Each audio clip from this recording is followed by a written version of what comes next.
सानैबाट हामीलाई पढाइयो नेपालमा धर्मको नाममा कुनै युद्ध भएको छैन भनेर। तर नेपालको इतिहास पल्टाएर हेर्दा एउटा यस्तो घटना छ जसको उल्लेख धेरै ठाउँमा पाइन्न। इतिहासबाट मेटाउनै खोजिएको हो कि नेपालको वीरताको कथाले ढाक्न। यो हो एक क्रूर मुस्लिम शासकको साथ दिने नेपाल आक्रमणको कथा। यो कथामा हिन्दू र बौद्ध धर्मावलम्बीको आस्थामाथि चोट पुर्याइएको छ। मन्दिर र चैत्य भत्काइएछ। पशुपतिको मूर्ति झन् 3 टुक्रा पारियो। स्वयम्भूको हालत यस्तो थियो कि पुनर्निर्माण गर्न पनि 23 वर्ष लाग्यो। के थियो त यो विध्वंसको रहस्यमय इतिहास? जानौँ द नेपाल इनसाइडको पहिलो श्रृङ्खला मुस्लिम इन्भेजन इन नेपालमा। नमस्कार, म विमोचन, तपाईँ हेर्दै हुनुहुन्छ द नेपाल इनसाइड। 14औं शताब्दी नेपाल 2224 राज्यमा विभाजित थियो। काठमाडौँ उपत्यका मल्ल शासन अन्तर्गत पर्थ्यो भने काठमाडौँ, भक्तपुर र ललितपुर आर्थिक रूपले अति नै सम्पन्न थिए। त्यसबेला उपत्यका ठुलै व्यापारको केन्द्र भएकाले देश तथा विदेशबाट सामान आयात निर्यात हुन्थ्यो। तिब्बतबाट सुनचाँदी आउँथ्यो। मन्दिर र चैत्यका ढोका, छाना, मूर्ति र खानेपानीका धारा समेतमा सुनको लेयरिङ गरिन्थ्यो। लामो समयसम्म दिल्लीको अधीनमा रहेको बेङ्गाल भर्खर स्वतन्त्र राज्य घोषणा भएको थियो, जहाँ राजा थिए सुल्तान शमसुद्दिन इलायस। इरानको सिस्तानमा जन्मिएको इलायस सदगाउँ भन्ने सानो क्षेत्रबाट राजनीतिको यात्रा सुरु गरी बेङ्गाल एकीकृत गर्न सफल भएका थिए। विशाल र शक्तिशाली सैन्य फौज निर्माण गरेका शमसुद्दिनलाई धनको अभाव देखिन्थ्यो। विक्रम सम्वत 1406 मङ्सिर 20 इलायस हरिहरपुर, सिन्धुली र बनेपाको रोड हुँदै विशाल फौजका साथ सबैभन्दा पहिला भक्तपुर पुगे। इतिहास शिरोमणि बाबुराम आचार्य आफ्नो किताब नेपालको संक्षिप्त इतिहासमा भन्छन् कि यो सेना सम्भवत 20,000 भन्दा कम थिएन। मानिसहरू घर छोडी जङ्गल भाग्न लागे। सुरुमा भक्तपुरका मन्दिरपछि सुनका गजुर, मूर्तिहरू चोरी लगे। त्यसपछि भक्तपुर दरबारपछि सुनको सिंहासन, शाही खजाना आदि इत्यादि केही छोडेनन्। त्यसपछि पालो थियो काठमाडौँको। काठमाडौँ पुगेका बेङ्गाली सेनालाई पशुपतिनाथको मन्दिर लुट्न फोड्न धेरै समय लाग्यो।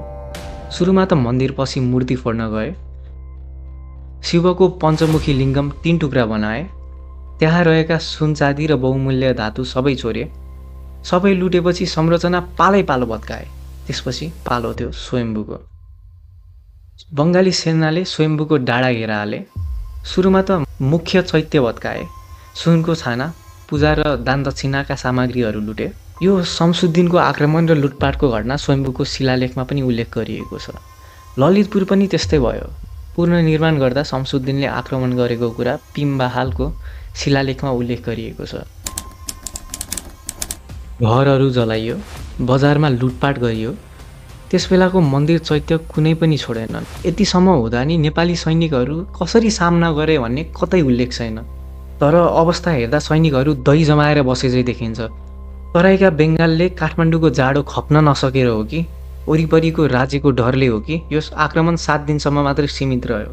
नेपालमा यो मुस्लिम आक्रमण पहिलोपटक भन्ने थिएन। यस घटनाको 2 दशक अघि दिल्ली सल्तन गयासुद्दिन तुगलकले सिम्रौनागढमाथि आक्रमण गरेका थिए। सिम्रौनागढका अन्तिम राजा हर्षिमदेव भने भाग्न सफल भए। तलेजु भवानीलाई आफैसँग लगे, तर गन्तव्यमा पुग्न सफल भएनन्। भक्तपुर जाने क्रममा दोलखामै निधन भयो।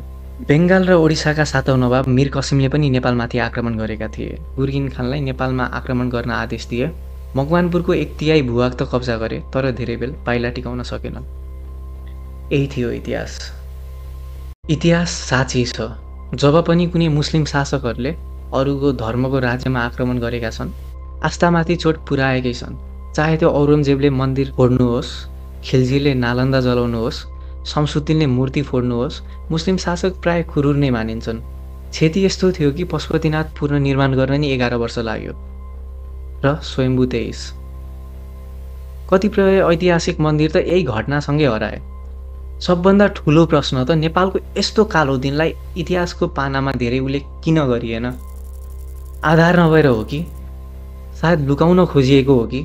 यो कुरा सधैँ रहस्य नै हुने भयो। यसमा तपाईको के विचार छ? कमेन्ट बक्समा लेखिदिनु होला। आजको श्रृङ्खला यति नै। यो दबाईको घटनालाई सेयर गरी अरूलाई जानकारी गराएर सहयोग गरिदिनु होला। हस्त, धन्यवाद।